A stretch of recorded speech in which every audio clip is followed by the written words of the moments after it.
नमस्कार, मी सीमा मुजुमदार. जनवार्तामध्ये आपल्या सर्वांचे स्वागत. आपण पाहणार आहोत मागील आठवड्यातील काही घडामोडींचा मागोवा.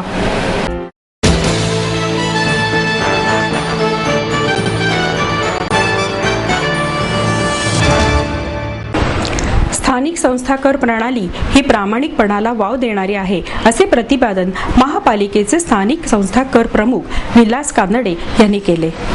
वसंत व्याख्यानमालेत LBT या विषयावर आयोजित कार्यक्रमात ते बोलत होते. कानडे म्हणाले, पूर्वी जकातीमध्ये ट्रक चालकाने दिलेल्या पावतीवरून जकात आकारली जायची. आता जकात नसल्यानं मालवाहतूक करणारे वाहन शहरात थेट येणार आहे. त्यामुळे व्यापाऱ्यांनी शहर हद्दीबाहेरून आणलेल्या मालावर स्वतःहून कर भरायचा आहे. म्हणजेच व्यापाऱ्यांवर सरकारनं विश्वास दाखवला आहे. खरे तर कर चुकवेगिरी ही चलाखीपेक्षा लाजिरवाणी गोष्ट आहे. तर कर भरणे मूर्खपणाचं नसून जबाबदारपणाचं लक्षण आहे, असा विचार समाजात दिसला पाहिजेत. LBTमुळे इन्स्पेक्टर राज येईल अशी भीती व्यक्त केली गेली आहे. मात्र वसुली नियमाप्रमाणेच तपासणीची ही कार्यवाही होणार आहे. तपासणीपूर्वी व्यापाऱ्याला बाजू मांडण्याची संधी दिली होती का हे तपासलं जाईल. सरसकट कोणालाही तपासणीचे अधिकार नाहीत. त्याबाबत आयुक्तांकडेच कायद्यानं जबाबदारी दिली आहे. याशिवाय शहर हद्दीबाहेरील गोदामात माल असल्यास LBT लागू होणार का, असा सवाल उपस्थित करण्यात येत आहे. नुसता माल उतरल्यास LBT लागू होणार नाही. मात्र त्याचा आधार घेऊन शहरात या मालाची विक्री होत असल्याचे लक्षात आल्यास व्यापाऱ्यांवर दंडात्मक कारवाई होईल, असं कानडे यांनी सांगितलं.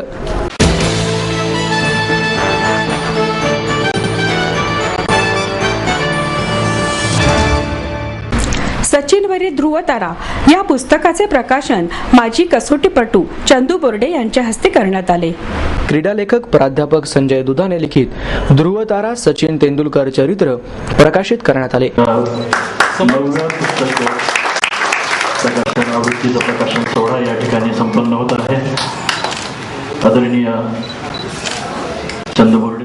यावेळी ज्येष्ठ रणजीपटू सदानंद मोहोळ, महाराष्ट्राचा माजी कर्णधार शंतनू सुगवेकर, रणजीपटू सुभाष रांजणे, सुरेश कोते, कृष्णा जागडे, लेखक संजय दुधाने आदी मान्यवर उपस्थित होते.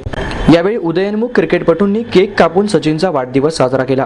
सचिन तेंडुलकर आपल्या नैसर्गिक गुणवत्तेचं सोनेत करीत विक्रमाचे शिखर सर करतो, असं सांगून आपल्या अध्यक्षीय भाषणात चंदू बोर्डे म्हणाले की शतकातून असा ध्रुवतारा प्रकट होत असतो.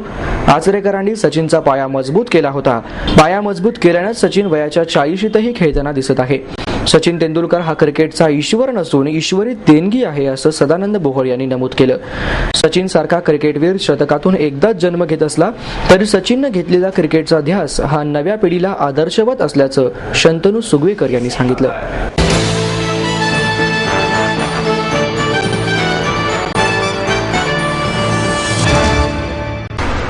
हिंदुस्थानाला ऐतिहासिक आणि सांस्कृतिक वारसा असूनही सरकार संशोधनाबाबत उदासीन असल्याची खंत ज्येष्ठ पुरातत्वशास्त्रज्ञ डॉक्टर मधुकरराव ढवळीकर यांनी व्यक्त केले. राज्याचे माजी ग्रंथालय संचालक कृष्ण मुकुंद उचळमकर यांच्या स्मृतिदिनानिमित्त डॉक्टर मधुकरराव ढवळीकर यांच्या महाराष्ट्राची कुळकथा या ग्रंथाला ज्येष्ठ शिक्षणतज्ञ डॉक्टर प्र.ल. गावडे यांच्या हस्ते कृष्ण मुकुंद पुरस्कार प्रदान करण्यात आला. त्यावेळी ते बोलत होते. अखिल भारतीय साहित्य महामंडळाचे अध्यक्ष डॉक्टर माधवी वैद्य, कार्यवाह सुनील महाजन उपस्थित होते. ढवळीकर म्हणाले, युरोप अमेरिकेचा इतिहास प्राचीन नसला तरी तेथील लोक त्याबाबत उत्सुक असतात. हिंदुस्थानात मात्र असे दिसत नाही. जगामध्ये उत्खननाचे तंत्र मोठ्या प्रमाणावर विकसित झाले आहे. ऐतिहासिक संस्कृती आणि सामाजिक परिस्थिती जाणून घेण्यासाठी या तंत्राचा उपयोग होत आहे. असं सांगतानाच हिंदुस्थानात मात्र मोठ्या प्रमाणावर ऐतिहासिक आणि सांस्कृतिक वारसा असूनही सरकार संशोधनाबाबत उदासीन असल्याची खंत ढवळीकर यांनी व्यक्त केली. डॉक्टर प्र.ल. गावडे म्हणाले, वैचारिक ग्रंथांना पुरस्कार मिळणे हे साहित्यिक आणि साहित्यासाठी सुद्धा प्रेरणादायी बाब आहे. ज्येष्ठ लेखकांप्रमाणे तरुण लेखकांनाही प्रोत्साहन मिळाले पाहिजे.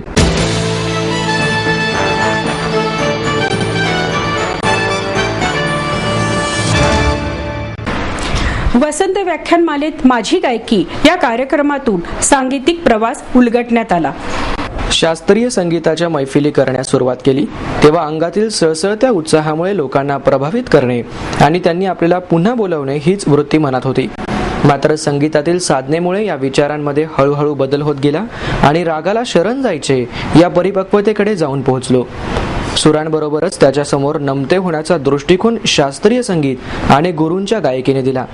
हा शून्याकडून प्रगल्भतेकडे झालेला आपल्या गायकीचा संपूर्ण प्रवास प्रसिद्ध शास्त्रीय गायक शौनक अभिषेकी आणि मंजुषा पाटील यांनी गीतांच्या सादरीकरणासह रसिकांसमोर स्वरबद्ध केला. गुरुकुल पद्धतीचे शिक्षण, गुरूंकडून मिळालेले आणि झालेले संस्कार, गायकीत कालपरत्वे झालेले बदल, विकसित झालेला दृष्टिकोन, अशा पद्धतीनं समीरण वाळवेकर यांनी त्यांच्याशी संवाद साधत जणू बुवांची आणि काणेबुवा यांचीच गायकी रसिकांसमोर उलगडली.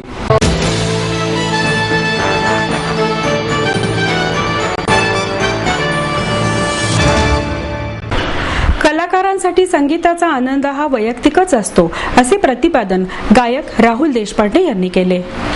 अक्षरमानव इमेज मीडियाच्या वतीनं देशपांडे यांच्याशी गप्पांचा कार्यक्रम आयोजित करण्यात आला. वैभव जोशी यांनी त्यांच्याशी संवाद साधला. कोणतेही काम मी समरसून होऊनच करतो, त्यामुळे ते काम होणार नाही असं मला वाटतच नाही. उलट मी ठाम असतो. मला CA व्हायचे होते, मात्र आतून कुठेतरी सतत वाटायचे की माझे आजोबा फार मोठा माणूस होता, परंतु त्यांना न्याय मिळाला नाही. त्यामुळे मला त्यांना जे मिळाले नाही, जे अर्धवट राहिले ते पूर्ण करण्यासाठी पाठवले गेले आहे.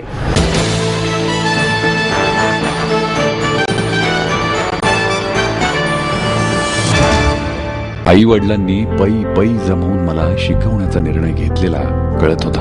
माझ्या उच्च शिक्षणासाठी त्यांनी मला कायमचा आधार मिळवून दिला होता. त्यांनी स्वतःसाठी कधीच काही केलं नाही, पण माझ्यासाठी Samruddha Jeevan multistate multipurpose cooperative society limited. गुंतवणूक भावनांची, आनंद लक्षावधीचा. Samruddha Jeevan multistate multipurpose cooperative society limited.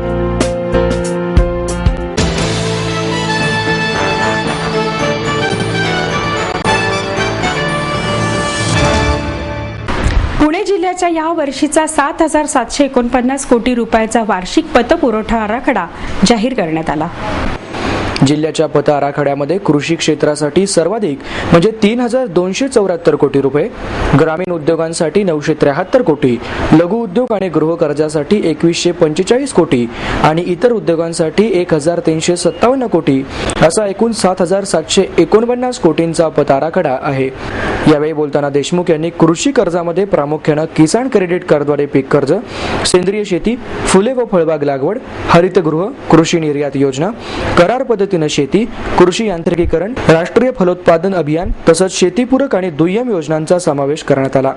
या सर्व बँकांनी पुणे जिल्ह्यातील कोणताही शेतकरी पीक कर्ज मिळाल्यापासून वंचित राहणार नाही व सर्व पात्र बचत गटांना कर्ज उपलब्ध करून देण्यासाठी विशेष प्रयत्न करावेत असं आवाहन करण्यात आलं. या पतपुरवठा आराखड्यामध्ये व्यापारी बँका, महाराष्ट्र ग्रामीण बँक, पुणे जिल्हा मध्यवर्ती सहकारी बँकेसह 33 बँकांचा सहभाग आहे.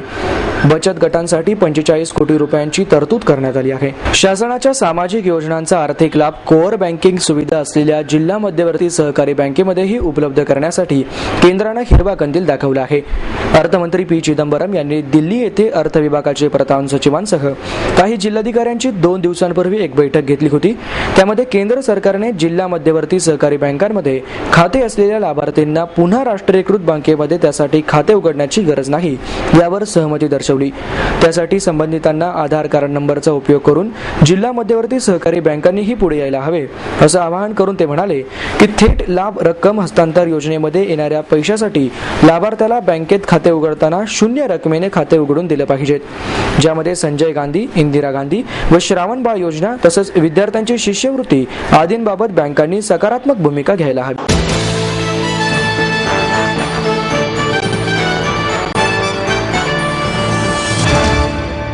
प्रदेश काँग्रेसच्या वतीने आयोजित राज्यस्तरीय वक्ता शिबिराचा समारोप केंद्रीय मंत्री कपिल सिब्बल यांच्या हस्ते करण्यात आला.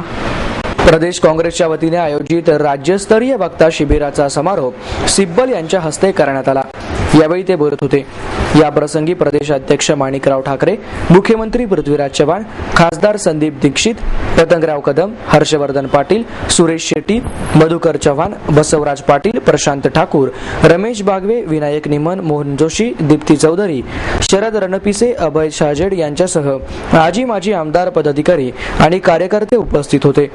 सिब्बल यांनी यावेळी केंद्रातील आघाडी सरकारने केलेल्या कामांचा आढावा देतानाच विरोधकांचाही समाचार घेतला तर 2014च्या लोकसभा निवडणुकीच्या प्रचाराचा नारळ फोडला. देशात गुजरात आघाडीवर असल्याचा मोदी यांचा दावा खोडून काढत सिब्बल म्हणाले, 1991 मध्ये गुजरातमधील 17,940 गावांमध्ये वीज होती. आता 18,028 गावात वीज आहे. उत्पादन क्षेत्रात गुजरातचे प्रमाण 28.7% होते. आजही तेवढेच आहे. तर औषध निर्मितीचं प्रमाण यापूर्वी 37% होते. आता तेही घटले आहे.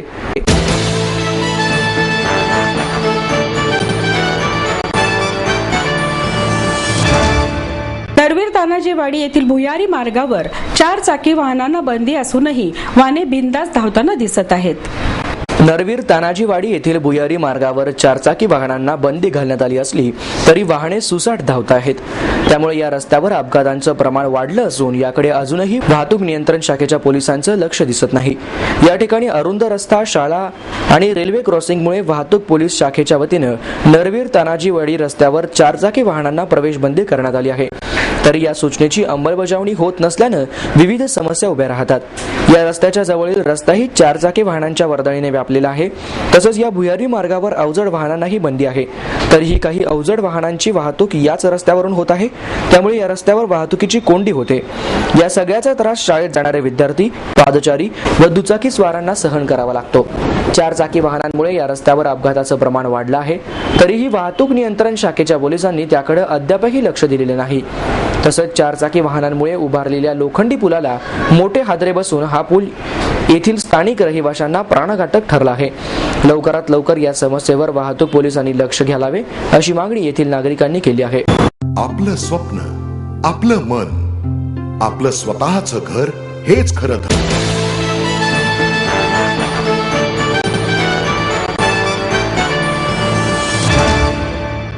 चित्रकला ही हातात घेतलेल्या कापराच्या वडीसारखी असते, असे मत ज्येष्ठ व्यंगचित्रकार मंगेश तेंडुलकर यांनी व्यक्त केले.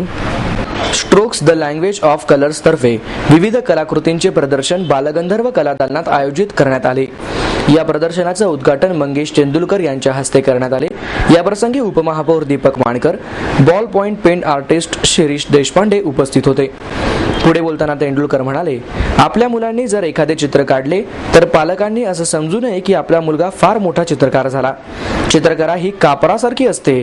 ती जर तशीच ठेवली तर जसा हवेत कापूर उडून गेला कळत नाही, तशी हातातली कला कधी निघून गेली हे कधीच कळत नाही, असा सल्ला पालकांना देताना ते म्हणाले, आपल्या मुलांची चित्रे प्रदर्शनात लागतात, त्यांना पुरस्कार मिळतात. ह्या सगळ्याने पालकांनी हिप्नोटाईज न होता त्यांच्या कलेला प्रोत्साहन द्यावे. यावेळी तेंडुलकर यांनी लहान मुलांना चित्रकलेचे धडे दिले आणि विविध व्यंगचित्रांची प्रात्यक्षिकही करून दाखवली.